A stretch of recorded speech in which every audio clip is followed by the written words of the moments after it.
जे channel पाए गई हो तो सब्सक्राइब और इस घंटी ने जरूर दबा दियो और खबर सब तक पहला दिखावांगे माम।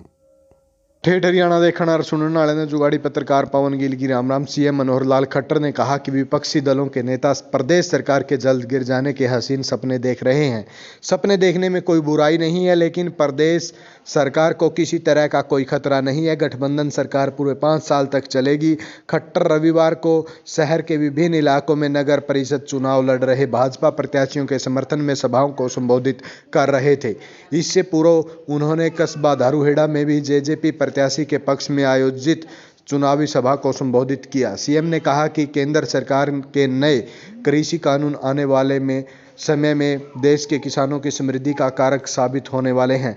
कुछ राजनीतिक दल किसानों को गुमराह करने का प्रयास कर रहे हैं। इस आंदोलन के पीछे पंजाब की राजनीति काम कर रही है, जिसमें प्रदेश के चंद लोग ही शामिल हो रहे हैं। उन्होंने कहा कि केंद्र और प्रदेश सरकार किसानों की चिंता से वाकिफ है। आंदोलन कर रहे किसानों के साथ बातचीत लगातार जारी है, लेकिन जल्द ही उनकी आशंकाओं को दूर किया जाएगा। उन्होंने कहा कि सरकार किसानों की फसलों को एमएसपी पर खरीद रही है। एमएसपी को खत्म करने का कोई सवाल ही नहीं। कांग्रेस के शासनकाल में एमएसपी तो थी, लेकिन कभी किसानों की फसल एमएसपी पर नहीं खरीदी गई।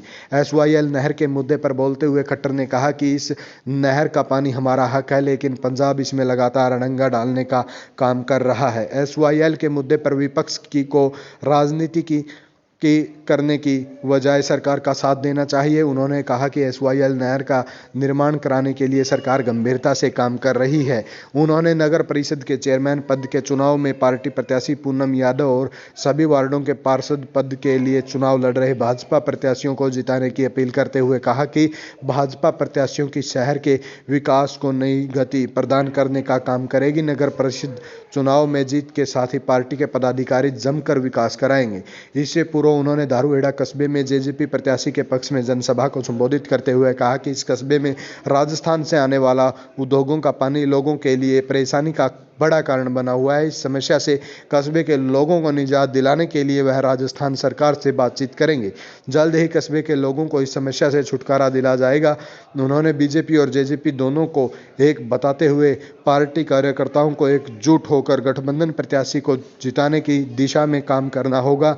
पार्टी के विपरीत चलने वाले कार्यकर्ताओं के खिलाफ चुनाव के बाद कार्रवाई की जाएगी। आपको हमारी यह रिपोर्ट कैसी लगी? लाइक, शेयर, कमेंट और चैनल को सब्सक्राइब करने के साथ साथ बेल आइकन जरूर दबा दें।